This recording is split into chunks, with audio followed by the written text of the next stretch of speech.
حرکت جو تھی نا، جیسے وہ سیٹلائٹ کی بیم ہوتی ہے، وہ جو بندہ ہوتا ہے وانٹیڈ یا جس کی نگرانی کر رہی ہوتی ہے، تو وہ ایک سیٹلائٹ کی بیم ہوتی ہے، وہ مسلسل اس بندے پہ پڑ رہی ہوتی ہے اور اس کی ساری موومنٹس کو یہ نگرانی کر رہی ہوتی ہے، کہاں آ رہا ہے، کہاں جا رہا ہے، کن سے بات کر رہا ہے، کیا وہ. اور سیٹلائٹ جو ہے نا وہ اتنی پاورفل ہے کہ جس بندے نے کسی نے یہ قلم لگایا ہوا ہے نا، تو اس قلم کا کس کمپنی کا ہے، کس برانڈ کا، وہ بھی جو ہے نا سیٹلائٹ جو ہے وہ کیچ کر لیتی. تو لیکن بابا حضور کی سیٹلائٹ جو تھی وہ اس سے بھی زیادہ پاورفل. سارے ہفتے ہم جو کچھ کرتے تھے وہ اگلی محفل میں جا کے پتہ چلتا تھا یار یہ ہم کیا کرتے رہے. وہ سیٹلائٹ جو تھی نا وہ مستقل جو تھی نا وہ رہتی تھی.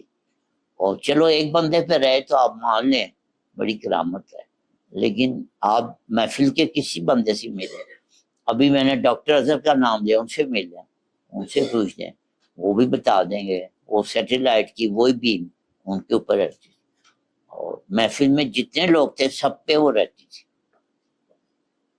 اور وہ صرف اس بندے کو پتا ہوتا تھا کہ ہاں جی یہ میرے اوپر رہتی، باقیوں کا میں نہیں پتا تھا.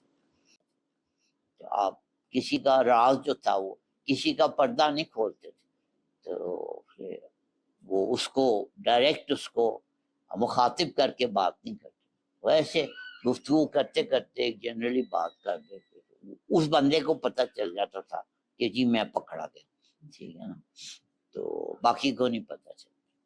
یہ کسی سے بھی آپ میرے کسی بھی آپ پیر بھائی سے یہ بات کنفرم کر سکتے، یہ تو معمولی بات ہے. تو یہ اکثر کہا جاتا ہے کہ بابا حضور نے جو اپنا فیض جو ہے وہ ریوڑیوں کی طرح بانٹا ہے. تو لوگ مجھ سے کہتے ہیں کہ جی فیض تو چلو ہو گیا مان لیتے ہیں، لیکن کوئی کشف و کرامات بھی ہوتی تھی. تو ان کو یہ جو آج میں جواب دے رہا ہوں کہ فیض جو تھا نا اس دربار میں ریوڑیوں کی طرح بٹتا تھا، لیکن کشف و کرامات جو تھی وہ تو جوتیوں میں مل رہی ہوتی. لیکن یہ صرف ان کو پتہ ہے جن کے ساتھ ہوا، باقی لوگوں کے لیے واصف صاحب ایک رائٹر ہی ہیں، بڑا اچھا لکھتے ہیں، بڑا اچھا بولتے ہیں، وہ پھر صحیح ہے.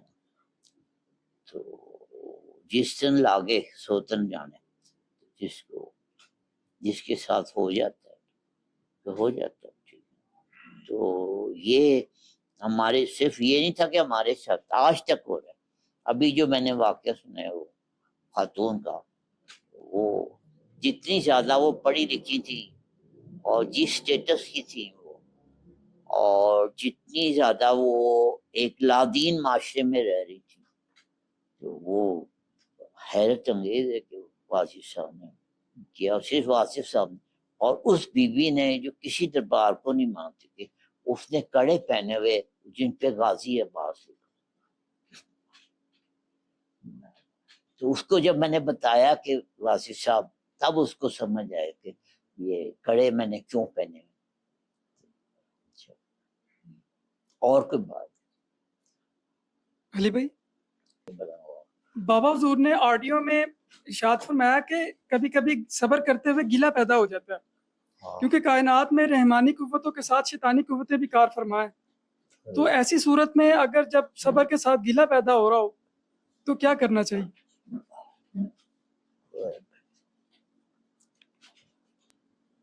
صبر ہو رہا ہے، کچھ نہ کچھ تو پیدا ہو رہا ہے.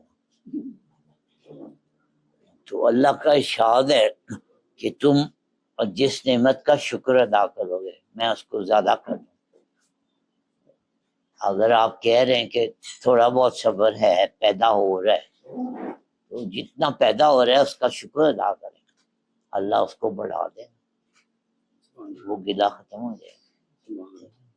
اس کا اپنا ارشاد ہے کہ تم جس نعمت کی کا شکر ادا کرو گے میں اس کو بڑھا دوں. اس لیے بابا حضور نے فرمایا تھا کہ شکر ادا کرنے سے پہلے 10 دفعہ سوچ لینا کہ یہ تم کس چیز کا شکر ادا کرو. ایسا نہ ہو کہ تم تمہارے لیے کوئی چیز خطرناک ہو اور تمہیں پتہ نہ ہو اور تم اس کا شکر ادا کرتے اور وہ زیادہ ہو جائے اور بعد میں تم کو ہو یہ کیا ہو گیا.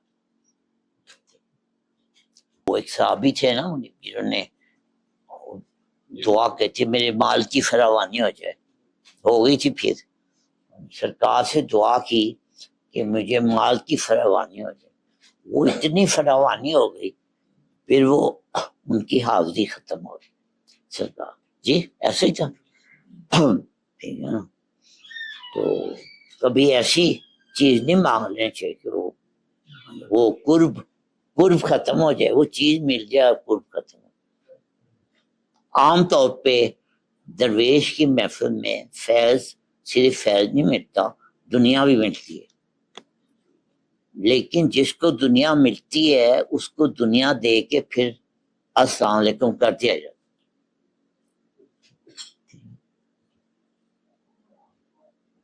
اور جو دنیا لینے جاتا ہے اس کو جب چیز مل جاتی ہے وہ خود بھی چھوڑ جاتا ہے, اور اگر اس کو وہ چیز نہیں ملتی پھر بھی چھوڑ جاتا ہے. تو وہ پھر چند لوگ ہی رہ جاتے ہیں جو کہ مرشد سے صرف مرشد کو مانگتے ہیں. باقی جو ہے نا وہ جو آئے ہوتے ہیں کسی غرض سے, وہ غرض پوری ہو گئی تب بھی چلے گئے, نہ پوری ہوئی تب بھی مایوس ہو کے چلے گئے.